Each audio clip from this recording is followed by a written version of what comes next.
95% of the time, a feeling that you have today is not a new feeling that was just generated. What kind of feeling are we talking Anxiety, about? anger, Oh, for sure, sadness. Yeah. When anxiety gets activated in my system, what happened was I got triggered because of my business. I got triggered because I have to go on a flight. I got triggered because I'm doing a podcast, whatever it is. But the trigger is just reminding me that there's something inside of me that still hasn't been taken care of.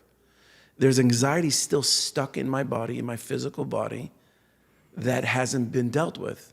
So when I get faced to do a public speaking, I get faced to, I have to face my finances and I'm a little scared about it. All that is it's just reminding me that there's a place inside me that is anxious, that there's anxiety there. And that's usually attached to some negative beliefs about myself. In my case, it was, I don't believe in myself. I don't deserve. So when anxiety comes up, having that background of a workshop where I've checked in around myself a lot and I know a lot of my insecurities. Now when I have anxiety, it's not just the breathing. It's also, there's a meditation component to it. So I'm breathing, I'm feeling the anxiety. And I'm also telling myself, Nachman, you're okay. Just because you have anxiety, that doesn't mean you're gonna die. And there were times I was on a baseball field. I literally thought, I am going to die. But I don't want to tell the guys that I'm gonna die because I'm playing baseball. This is something that I love. I love baseball. So I would literally suck it up and not know what to do with myself until I got off the field, race home, and go to bed, hoping that the anxiety would go away. Right. But now that I have the wherewithal, the space that I've done work in has brought me a lot of information that I could use when I'm having an anxiety feeling. So it's not just breathing, but it's also the right frame of mind. Right. So I guess you're saying there's awareness that there's something larger at play. Yeah. Meaning it's not just this trigger, whatever it is, this thought that got me into a state of anxiety and I have to figure out how to get out. This is representative or bringing me back to a larger issue that then I can work out or resolve. And for me, what's the real kicker? Because I always thought I was alone in life. I can't speak to anybody. All my issues are my issues. There's no one that wants to even listen to me. Right. So what really got me, or what really would help me when I'm in an anxiety state, was, Nachman, all this anxiety that you're feeling right now is an old feeling that you felt when you were 5 years old, when you're 10 years old, and your body just wants attention. The anxiety is like a little boy just wanting someone to hold him. And I would literally hold that anxiety in an energetic way and tell myself that you're okay, you're not alone, you're good, everything's gonna be okay, you matter, you deserve, and just keep on sending these like positive messages as I'm breathing. Right. And let go of the anxiety, and almost I would embrace the anxiety. You know what? Thank you for showing up, because you're something that I need to deal with. So I'm here for you, little boy. Right. Almost like I have dual two people there. Right. My adult self and my child self.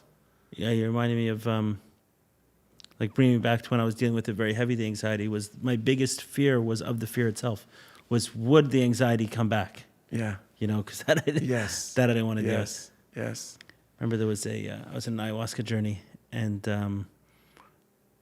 I went into a terrible, terrible panic during it. I mean, it was terrible.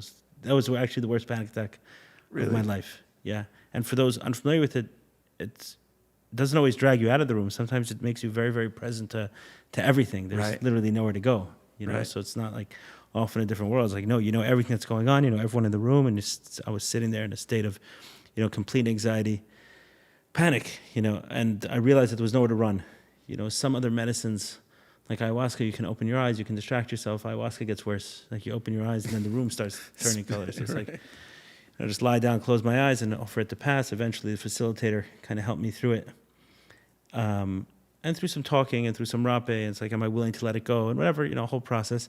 And I understood what it was. As soon as it left me, I understood that it was a fear of feeling joy. And actually what had happened in the journey was I had reached a state of like joy and bliss in it. And then this voice came into my head and said like, oh, you sure?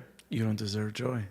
It was scary. It's a very vulnerable feeling. Yeah. Right? Because in that state of joy, it's a suggestion that everything is okay. But how do you know? Right. Well, how do you know it's on the other side of the door? Right? And all of a sudden Right. these thoughts start playing with me. Right.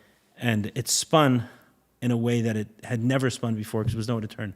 Right. And I was left with this. And then finally, first I had to understand it, it's really a fear of feeling joy. And then am I willing to let that go? And then over the course of maybe 20 or 30 minutes, letting go, and I felt this complete amazing state of bliss. And right at the moment that I got to that place, the band, which was some Spanish band in the corner, started playing Havenu Shalom Aleichem. It was a very trippy experience. I can say, like, Havenu Shalom Aleichem. Wow. Like, what the hell just happened? I didn't know these guys know the song. They were singing ayahuasca music all night.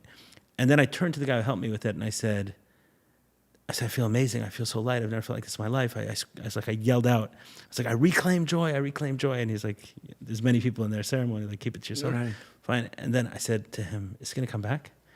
And he said, it might, but now you know how to get rid of it. Right. Right. Right. So something you said made me think of that. Yeah. I think that's the most important key. I think a lot of people that I work with, whether they're addicts or whether they're regular people with anxiety or anger, I can't get too angry. I can't go to that anxiety place. I can't do that work because they're so afraid that if they get rid of it, then it's going to come back and they're not going to know what to do with it. But if you teach them the tools and you say, it doesn't matter if you have anxiety again, because right now you know how to now you know do how to do it. Right, exactly.